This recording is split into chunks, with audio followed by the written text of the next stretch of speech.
Purposely. Your life, God's purpose.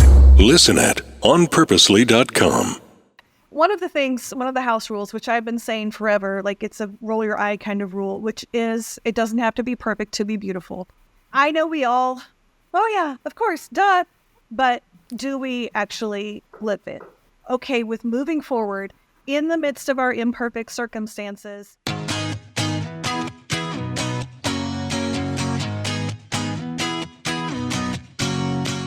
I'm Julie Lyles Carr, and you're listening to the AllMomDoes podcast, part of the Purposely Podcast Network. Get ready for some great inspiration for the life you're living, the kids you're raising, the marriage that you're nurturing, and the faith walk you're walking, right here on the AllMomDoes podcast. I've got to be honest with you. I had an email come across my desk or, my desktop. You know what I mean. And when I saw who this publicist was reaching out about, I got super excited because it's someone I've had on the podcast before. You loved her, and I absolutely loved and adored her too. Myquillyn Smith, thank you so much for coming back on the show. Oh, it is a pleasure to be here. Thanks for having me again. I appreciate it. Well, absolutely. We love alumni. It's amazing. So I know that some of my listeners are going to recognize your beautiful, unusual name right off the top. But some of you are going to go, how do I know?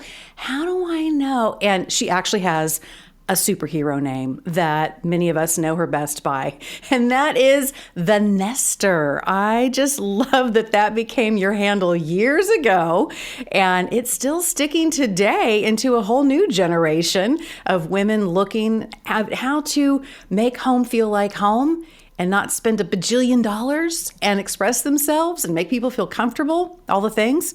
So how does it feel to still be wearing the name The Nester? Does it still fit for where your heartbeat is today? It does still fit. I never, not once, thought of it as a superhero name, but I like that. I think I started online, 15, 17 years ago. And at the time I was like, oh, the internet, it is full of killers. I cannot use my one and only Myquillyn Smith name. They will all find me and come kill me naturally, because that's what people on the internet want to do, is kill you. So I had to use a pretend name, I thought, and I used The Nester, which honestly, no one even knows how to spell my name. It has a Q in it. It's a big mess. So it does make matters easier. But here we are, still talking about home, and I hope we're doing it in 20 more years. Absolutely. I actually had Allie Worthington on the show back a little while ago, and she and I were laughing again about a whole crew of us. The time frame is exactly spot on. About 17 years ago, I track it by when I had my twins, my babies, and I was trapped in a house with 8 kids, 2 babies. We had just moved to Austin. I knew no one, and that was when I entered the online arena, and my handle was Octomom before the gal who had the octuplets. The original one. The original Octomom. And I asked Allie if I could share her original handle. She said no, so I'm not going to do it. But I do for some reason. I do remember it. And so it is interesting to see this evolution over time into how we've all continued to grow and create a community. When we started out, we had no idea what it was going to be. And so I love that it's still rolling. Yeah. How for you, when you got your start, were you focused on the house kind of thing? That's how I originally found you. And at that time, obviously, home decor and all those kinds of things were a big deal. And HGTV was really launching and all that kind of stuff. But there wasn't necessarily a place, a hub, when it came to being in the online space for someone to really be explaining how they were defining their idea of home and how they were making that work for their family and all those things. How did you find that heartbeat of a message? Because it really was so unique and captured so many of us. Well, at the time, you know what we had? And it's so disturbing. We had Rate My Space, which was horrific. They were mean, like for all the people that don't know, you would take a picture of a room that you were happy with in your home, and you would load it, and everyone would tear it apart and tell you all the things that you did wrong and why they don't like it and why you should be ashamed. I mean, it was kind of a hateful place. And that was what we had. So to be able to go online, to me, I just wanted to leave a comment on Pioneer Woman's blog and not have the ghost gravatar. Right. Place to link back to. And the only thing I knew that I cared to talk about was home. And I could not believe it when I posted. I was like, oh, I'll just write a dumb little thing about my window mistreatments is what I called them. Love it. Love it. And tacked up. And I thought, no one's going to care, or the real designers will come picketing at my door and tell me that I did it wrong. And so I'll freely admit that I know this is not how it's supposed to be done. What I did not expect was to find a community of women who said, we also mistreat our windows. We've been doing this for years. Can you tell us more? How do we do? Let's do more things. It was incredible to find that there were other women just like me who loved beauty, who were maybe imperfectionists, who still wanted to create something, but we didn't have all the time and all the money. And then I was like, the internet is fabulous. Yeah. I mean, it really becomes such a home when it's used in the correct ways. And I know that we are still grappling with the place it should have in our lives and how it should connect us or not, and what needs to be in person and what can be a Zoom. I know we're still having all those conversations, but I do know that there is a whole universe of people I never would have met, friends I would not have had, and information and wisdom I would not have had access to had it not been for this avenue that you and I plunged into naively years and years and years ago. So tell me what's changing on the home front, because you've now been around. Should we call you the matriarch? I mean, I think that's kind of a way to do it. The Nestor matriarch. How are you seeing things change when it comes to how women are approaching their homes today? I can even tell you in the parenting lane where I've spent a lot of time, in the women's ministry lane where I've spent a lot of time, I just feel like there is a lot of change that's been happening, a lot of difference in what women are wanting today, women who are coming into that place of developing their own homes and having those first babies. There are just some big differences from when I got started myself. So what are you seeing? Well, first of all, thank you for calling me a matriarch, but let's face it, Martha Stewart is the matriarch. Okay, well, maybe she's the queen. I don't know. I don't know how these lines of succession work, but that is the change, is that before we had the Martha Stewart to aspire to, and that was it. And now we have women with Instagram accounts who are building their own cabinets custom and using power tools. And I feel like we don't have this fear of DIY. We don't have as much of a fear of being vulnerable online and showing, I'm going to try this thing out. And then if you have suggestions of how I'm doing it wrong, I trust my audience to kindly help coach me instead of like a mean-spirited, that I feel like we're kind of, there's always people, but I don't know. In general, I find the internet to be a kind, supportive place when we create that type of community. And I have really enjoyed that. So I feel like women are coming more empowered, more believing that they can make a change, and they just want encouragement or teachers or community. I love that. Yeah, that's a really great way of looking at that, because they have seen a generation of women go first and start tearing down walls and do things that maybe they didn't know that they could do, that they could try. So I think that's really right on spot. Tell me this, Myquillyn. In my own creative journeys, one of the things that I struggle to balance, and that includes the stuff I do to my house, because I had a dad who taught me to DIY, and I've done all kinds of stuff. And sometimes when I look at a space, what can bubble up, sometimes wearing the moniker of creativity, can be a level of discontent. You know, if I could just move this wall over there or change where that window is, or if I could just, extend that just a little bit further. How do we balance that beautiful creativity, that God-given creativity that God gives us for wanting to improve places and spaces and situations we're in, and yet not let it get too tainted by discontent to where we feel like we're always in the process of trying to change something up because we're trying to scratch an itch that we just can't get to? No. Well, it's a really deep question. I'm not sure I'm qualified to give a great answer, but I can tell you my own answer, which was, this is our 15th house that we've lived in. Wow. So often we move in and I know that, we're going to be here a year or two. And I do express my creativity at home. And I'll flip it on you. There were times when some people would almost accusingly say, well, you're discontent. And that's why you're changing things up. And I think sometimes it was, but at other times it was purely, this is fun for me. This is enjoyable for me. And we're the only ones that know that in our heart, why we're doing it. But I know that I believe that limitations lead to innovations.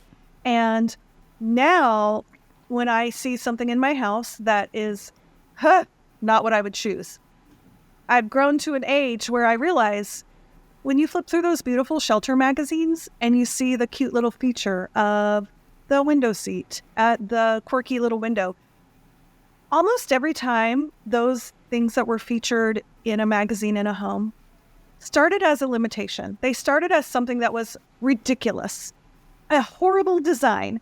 And that creative person had to look at that and say, oh my gosh, how can I fix this in a way that suits my family, sticks to my budget?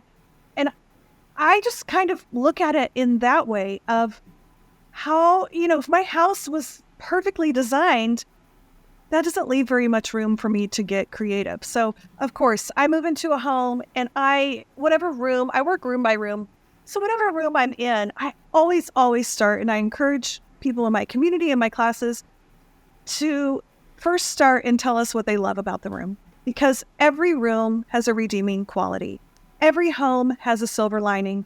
And even Martha Stewart, in her home in Cape Cod, I'm sure she has rooms and she's like, I hate the way this was built, but I'm going to have to deal with it. That is part of life.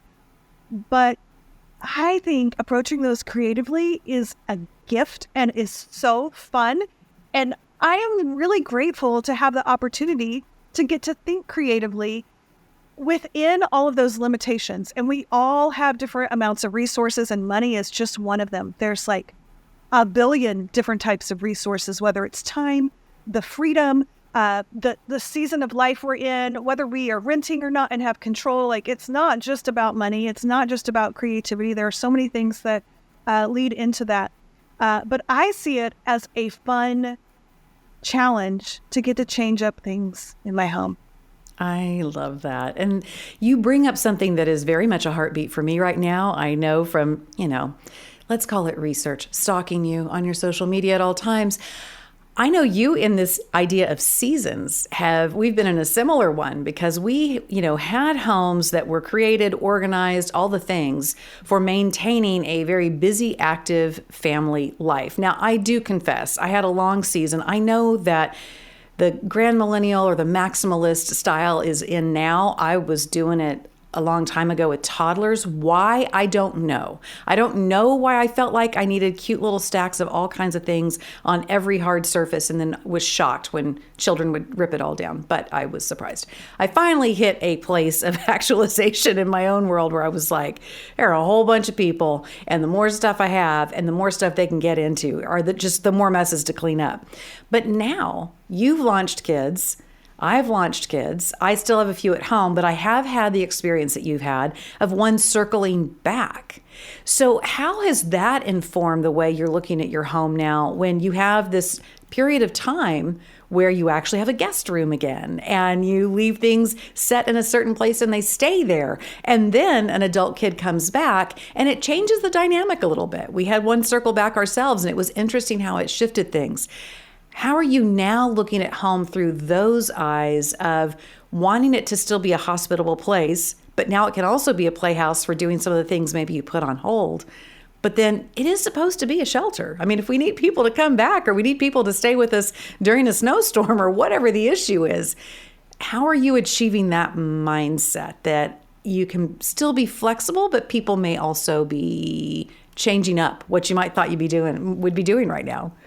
Yeah, honestly, I think that's everyone's story.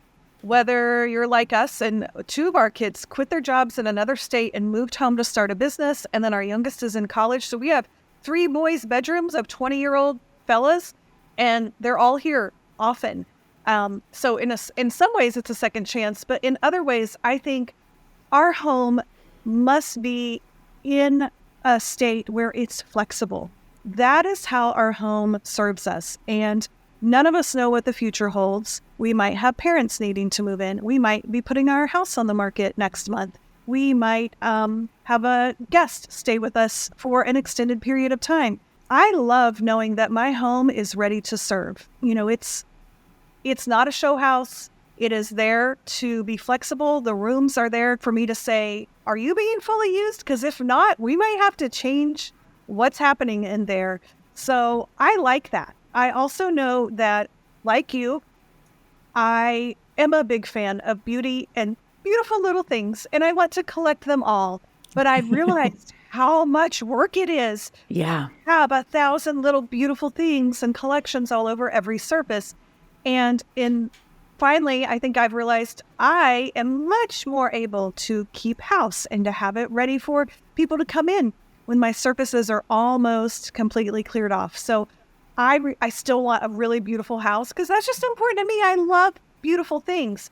But the way I accomplish that is different than it was in the past. In the past, the only way I knew to create beauty in my home was to load up the surfaces and the sofa with pretty pillows and the bed with pretty pillows and linens and my coffee table with a bunch of little stuff. And now I know I can make a statement by what chandelier I buy or the silhouette of my sofa or the color on the wall. And those things don't take up any space. And they also help my home be ready to serve in whatever function it needs to be.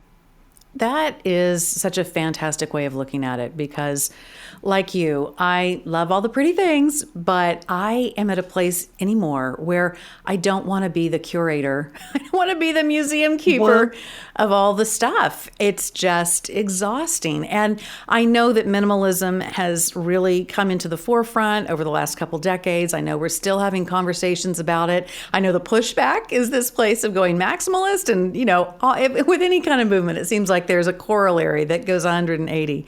But I do know for me right now in this season of my life, my patience with managing all the stuff has really reduced for whatever reason. I don't know if it's because of the longevity of having done the thing. I don't know. But it is interesting to think about more intentionally those type of things, like you're saying, the wall color and the shape of the fabric, the shape of the furniture and the light fixtures you're choosing. That's really beautiful, a really beautiful way to think about how to make a statement in our home without having to manage and dust so much stuff. So tell me about your latest project, what the inspiration was and how it's all going. I can't wait to hear about all this. Oh, well, thank you for asking. I just finished my 4th book, and the reason I wrote it was because I wrote 3 decorating books, and I'm like, I've said all there is to say.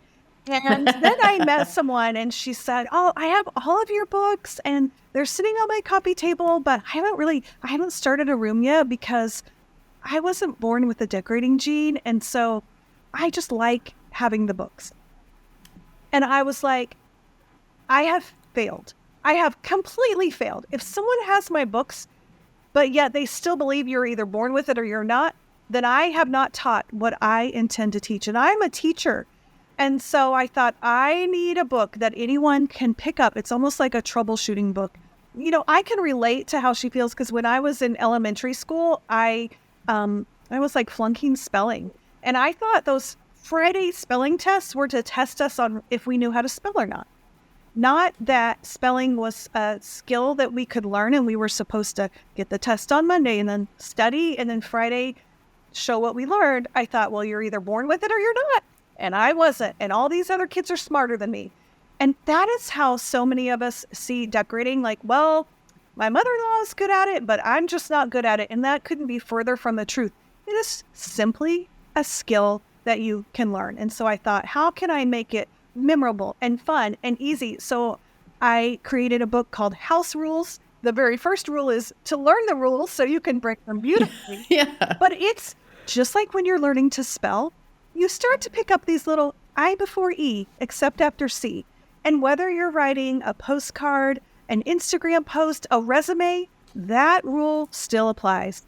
I've got 100 of them for your house, whether you're decorating a mansion, whether you're decorating a tiny house or an Airbnb, whether it doesn't matter what your style is, these universal decorating truths apply. And what they do is, you know, when we think of someone who was born with a decorating gene, we envision them going into a room and picking out like all the perfect stuff, putting it in, kind of like what we see on HGTV, maybe making one or two, which rug? Oh, this one, they're both beautiful, but let's pick this, like making no mistakes. And then they're with a finished room. And so we think, well, that's not how it works for me.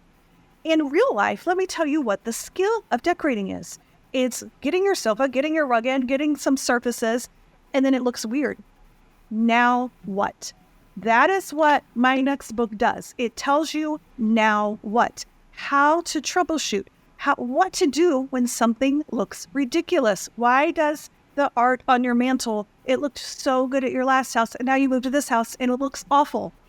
I can tell you why. There is a logical reason why some things look great and other things look hideous together, and it's about relationship, and it's just these simple universal decorating truths that I tried to make kind of stupid and memorable so everyone could remember them and apply them.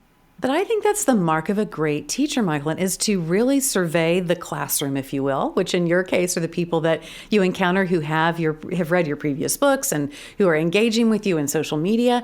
And for someone to have the courage, really, to say, I love your stuff and I haven't gotten there, you to have the humbleness to say, I need to backtrack and make sure that we're actually studying for the spelling test.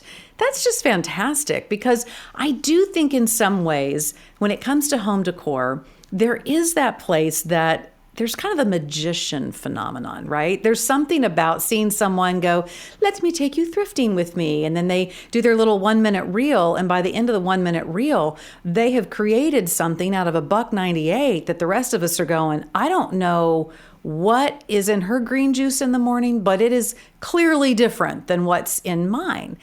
So I think one of the places that I know I have had a lot of hesitation and a lot of fear at times is, speaking of budget, when you buy a big thing and you get it in the house and it doesn't work and you know you own that thing now. So how do we bust out of that? How do we make some kind of buffet out of a mess? And I know some of that has to do with decorating rules, but let's just start with something big. Let's say that we saved and we bought the couch we really wanted, and there's no way that we're going to pay the huge restocking fee. We now have this couch, and we got it in the house and went, well, my entire living room is now a couch. What do we do with that? Well, I have been that exact person.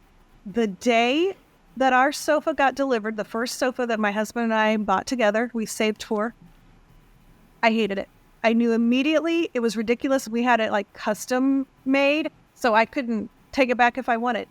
So I was stuck with it for a few years. Now, I did not let it define me forever, like I'm going to keep this for the next 20 years of my life. Right then and there, I had a goal, which was, as soon as I'm able to get rid of this like in a responsible way, I will. But for now, I'm going to make do. Are there ways to make do? There absolutely are. There are all kinds of creative ways. You can slip cover. You can take the focus off of something by putting it on something else, by shopping your house and switching rooms. There's a wonder.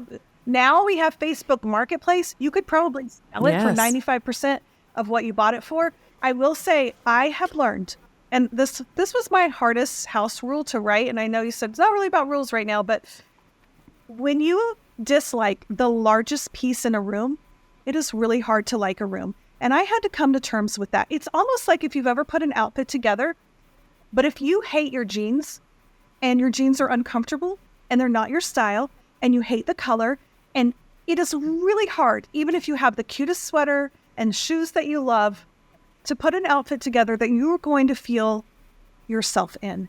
And that is the same. It's one thing to have a chair that you're not happy with. It's another thing to have a rug or paint color that you would like to change. But when the largest, most massive piece in your room is not working, I really encourage you to find a responsible way, selling it, passing it on, using it in another room, covering it, to get past it.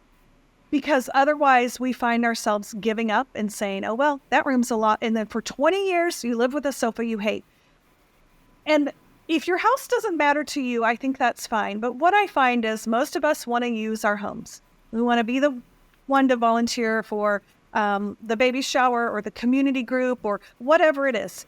And when we are giving our sofa dirty looks for years, we're not fully going to use our home. We cannot fully concentrate on having that conversation with our friend because we're so distracted by the sofa that we feel like we wasted our money on and hate it. And I would just say, find a creative way to make it better.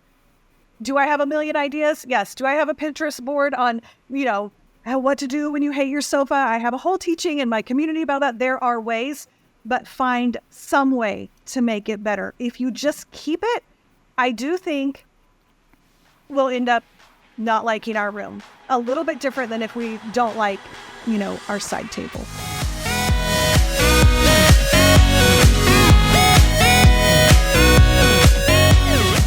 probably one of the number one questions I get being a mom of 8 kids. And that question is, what on earth are y'all doing about college?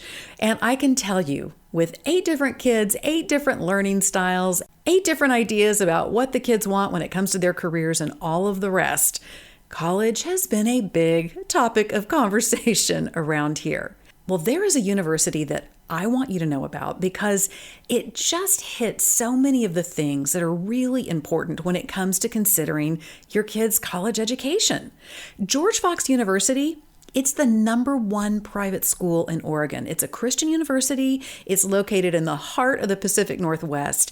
And what's so great is in addition to a top-notch education, students have the opportunity to grow and deepen their faith, and they can learn in this really pivotal time in their lives who God made them to be. I mean, let's face it. We need more people coming out of our universities who know how to be leaders and how to be leaders with character. And George Fox University offers more than 60 academic majors. And that includes a nationally recognized engineering program, a nursing program.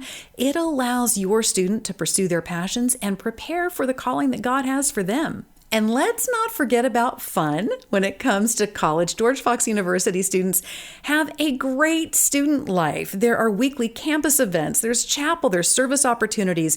There are 23 NCAA Division III athletic teams. Here's something that is important to me. There's a study abroad opportunity. So if your student wants to go and experience life somewhere else for a semester, they can do that. There's outdoor recreation because, of course, we're talking about Oregon, so gorgeous. George Fox University could be just the perfect fit for your student as you are looking into college, career, and all that goes beyond. George Fox University, where your student will learn and thrive in the center of it all.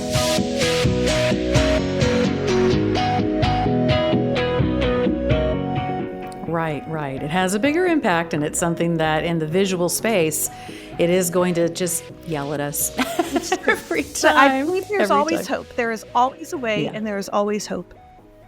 Right, and get creative.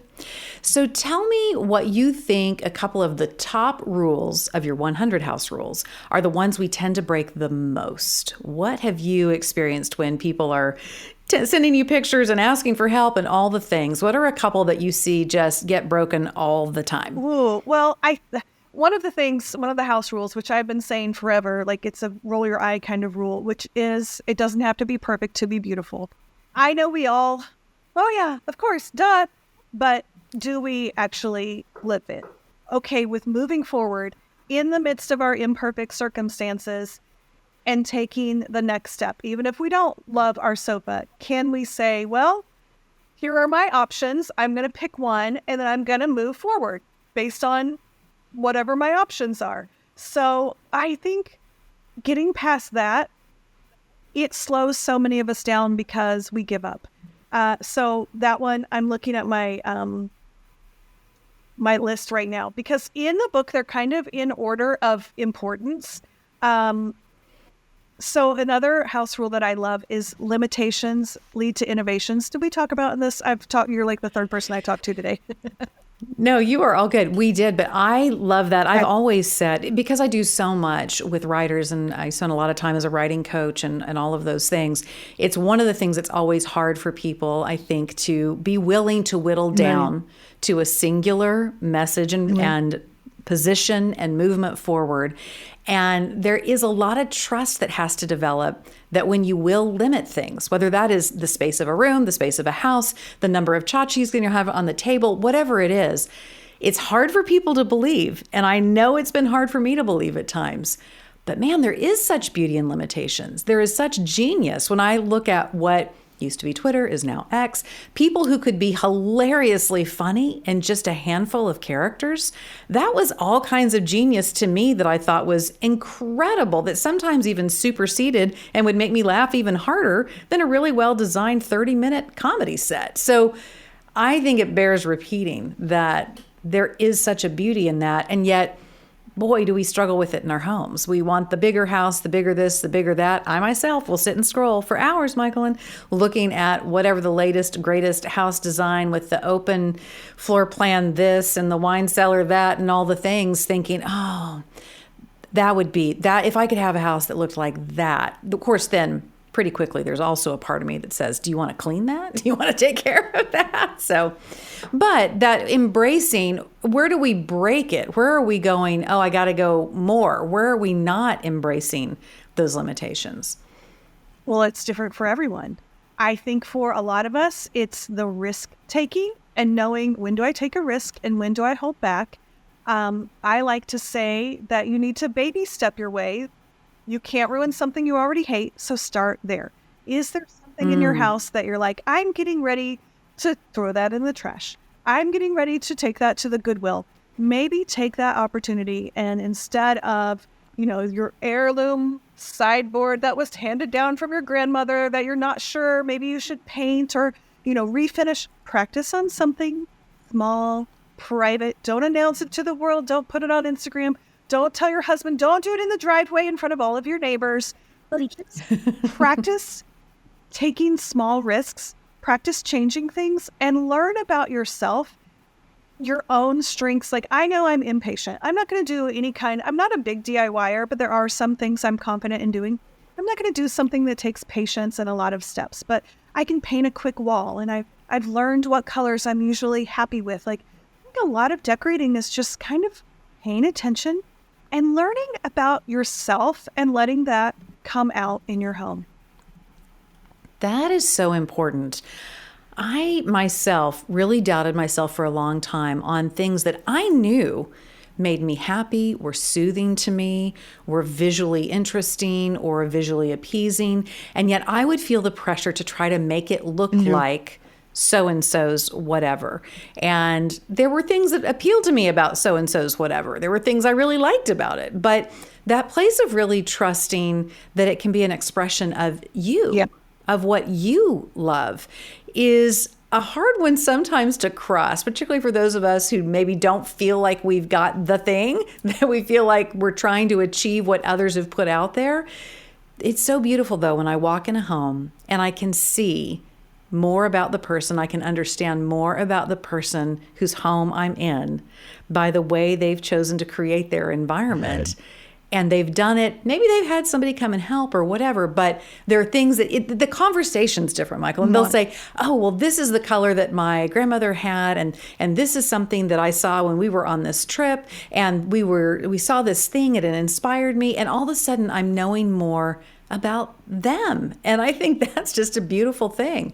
How connected do you find in the work that you've done, whether we realize it or not, how connected do we feel to the environment of our home? How does it impact us and our daily lives? Endlessly. Absolutely endlessly. James Clear in Atomic Habits says, environment is the invisible hand that shapes human behavior. Shapes human behavior. That's like mind control. It is so powerful. We have so much power. And what you were just saying about when you go in someone's home and you notice all of these things about how they do. I think so many of us are so naturally good at going into someone's home and recognizing that about them, but we've never thought about recognizing that about ourselves. What is it that we love? What is it that, like you said, you would try to make your house look like, maybe whatever the trend is, or McGee & Co. magazine, or whatever's happening on Instagram. One of the practices that I started to do to make myself feel a little bit more confident when I would make decorating decisions, because I don't want to buy a sofa and then in 2 years feel like I have to buy another one, is take a look at my house. I call it like finding your timeless classics. What in your home have you loved no matter what the trends were, no matter if dark furniture was in or light furniture was in, no matter, what room it was in? I think we all have things, whether you have been making a home like us for 20 and 30 years or even 2 years, most of us have something that we're like, that's one of my favorite items. I always find a way to use it. I love it. I don't care what the trends are. It is my timeless classic. I think that gives us some insight to what we innately like our true personal style. And I think sometimes, people will say, oh, how to find your style. I don't really believe that our style is ever lost, but I think it can get kind of covered up or we forget about it. So I do like to think about ways that we can come back to ourselves and what it is in our environment, because it shapes human behavior. And guess what? It also shapes our behavior as well, not just our family, but we want to feel good in our own house. Right, right. We do. It's so funny. You're right. It's such an invisible force. I can even see it in my own kids at times that they would be treating our house like a barn. And I'd think, I can never take these people out in public ever. And we go over to someone's house that was lovely and soothing and had this vibe to it. And all of a sudden, my children knew how to act like humans who had a level of etiquette. It was amazing. And the environment was driving that. Even they recognized as little bitty kids that there was something about the tenor of the place, the balance of the place, the love that had gone into the place that did drive their behavior forward. It was absolutely amazing to see. Okay, let me ask you one more thing because I want to be really intentional with your time. But what do we do when we have a certain style and our spouse has something completely different and we want to honor them, but we really don't like their style and they want it on the walls? What do? How do you create those negotiations? Well, the first thing I do is you each create your own Pinterest board for that specific room. And then after you don't do 3 pens. You don't get 5 photos. No, I want you to get 50 photos each. And then one Saturday during brunch, when you're both happy, you look at those photos and you point out what you like about his photos and he points out what he likes about yours. Also, I think a really important question to ask, that so many women don't, is how important is the design of this room to you? Because sometimes we're unsure and we're looking for confidence and advice. And so we go to the closest person, my husband, what do you think? And he'll answer, but on a scale of 1 to 10, it's a 1. And so we're letting his answer coach this big decision. Or on a scale of 1 to 10, it's a 10. And so we need to communicate how important, like for a woman, for the family room, if that's the room she's going to be hosting in, she needs to feel really comfortable and proud of that. That might be lower for him, but maybe he's got an office and he's like, I want it to look like my style. And that's really important. So having those conversations, I think those are 2 really helpful stepping stones. Absolutely. I love that. I love getting scale, understanding the scale of importance to each other and giving each other a true visual to be able to understand. I think that's really great. Myquillyn, I just am so thrilled that you've come on the show again. Thank you so much for your time. Where can my listener go to find House Rules and get all excited about what's happening there, all the things you're doing on social media? Like, give us the down low and we'll get that in the show notes. I would love to find them anywhere that they want. Anywhere books are sold. House Rules will be available in April. I'm on Instagram at The Nester or thenester.com. I've got a fun quiz that you can take. It's not a find your style quiz. It's a find your era. So you kind of know what to focus on and what not to worry about. So we've got all kinds of helpful decision making, giving you confidence in making decisions in decorating your home.